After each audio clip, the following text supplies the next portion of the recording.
Hi, my name's Patrick Phelps. Welcome back to Mining Matters.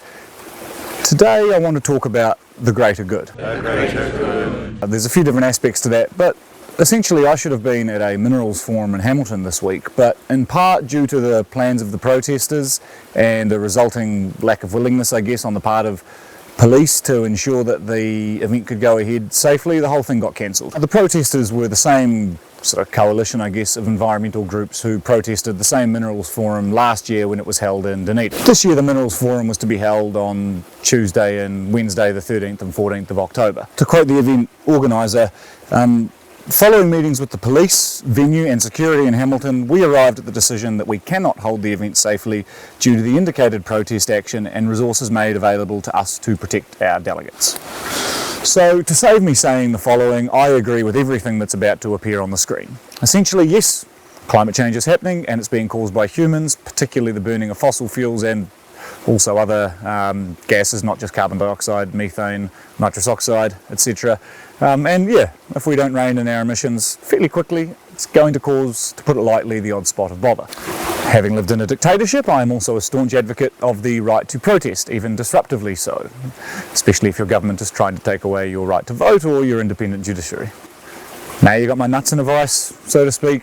I'll tell you why these people set my bladder boiling. Essentially, I take issue with their hypocrisy, their insincerity, and their somewhat heavy-handed, if not just thuggish, methods. The sort of people who have the time and the resources to simply chain themselves outside a building all day to block a forum, or possibly, blockade a coal mine for a day or two, look to me to be predominantly white, predominantly middle class, if not possibly upper middle class, university educated or university students even, and the lifelong activist sort of crowd. A bit scruffy-ish, hippie-ish looking, but not without having fairly nice and new digital cameras, smartphones, that sort of thing. This year, a coalition of different environmental groups got together and formed a group called Stop the Forum 2020.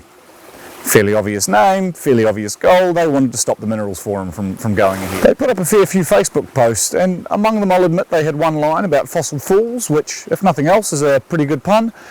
But these people are all happy to be fossil foolish themselves, only when it suits them, obviously. Want to shut down a coal mine for a day or two? Go get yourself a dunger of an old car, maybe two, get a bit of 91 regular unleaded petrol, squirt it in the tank, turn over a 4-stroke combustion engine, drive the vehicles to a location of your choosing, preferably the entrance and exit side of the mine, chain the gates shut and sit there until you get dragged away. Want to get to a minerals forum protest in Hamilton? Grab a ride. Coromandel Watchdog, we're asking for a carpool of people to go down. And they're obviously not opposed to the mining of the minerals that go into the tools of social media that they probably use on an almost daily basis. Tablets, smartphones, computers, or perhaps it's just a matter that it's okay for them, but it's just not okay for other people. I assume in the spirit of the Sandford Neighbourhood Watch Alliance, these contradictions, these inconsistencies can all be thrown to the wayside because it's all part of the greater good. Once you believe that your cause is noble or pure or whatever you want to call it, suddenly all of your actions, however horrible, are suddenly beyond any reproach or criticism because they are all in the name of some higher cause.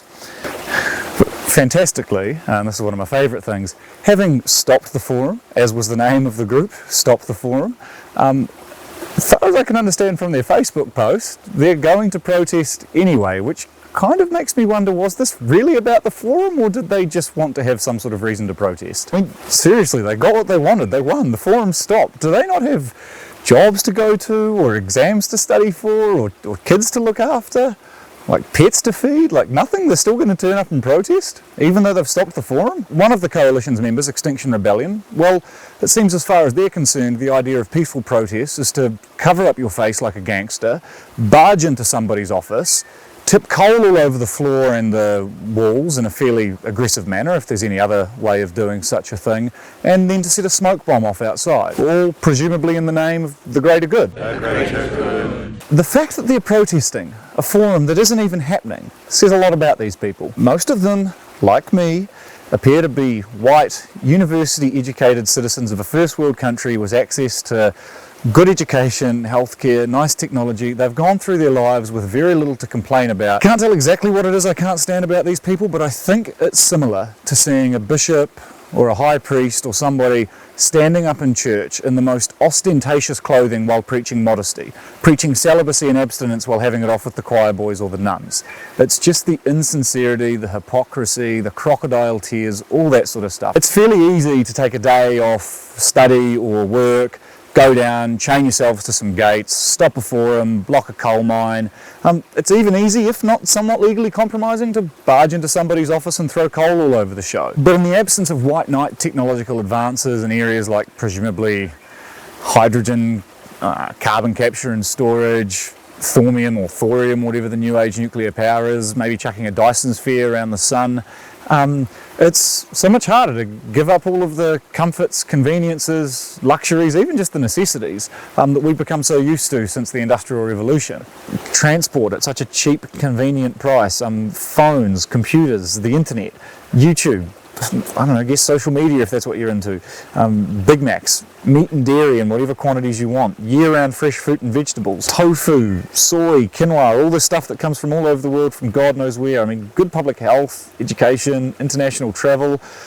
I mean, you can make friends with anyone from any country in the world these days that are results of the systems that these people profess to despise while benefiting from them pretty much every second of their existence. At what point will these protesters start to chain themselves to dairy plants, freezing works, and stop these people from going to work? At what point will they start to chain themselves to hothouses or schools or hospitals that still heat themselves with coal because they haven't, swapped their boiler out for something else yet, even if they can't afford it?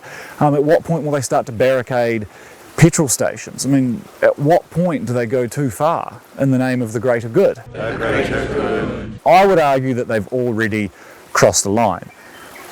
They would argue that it's all in the name of the greater good. The greater good. Who gets to decide what the greater good is? And how should we decide when people take things too far? Thanks for watching.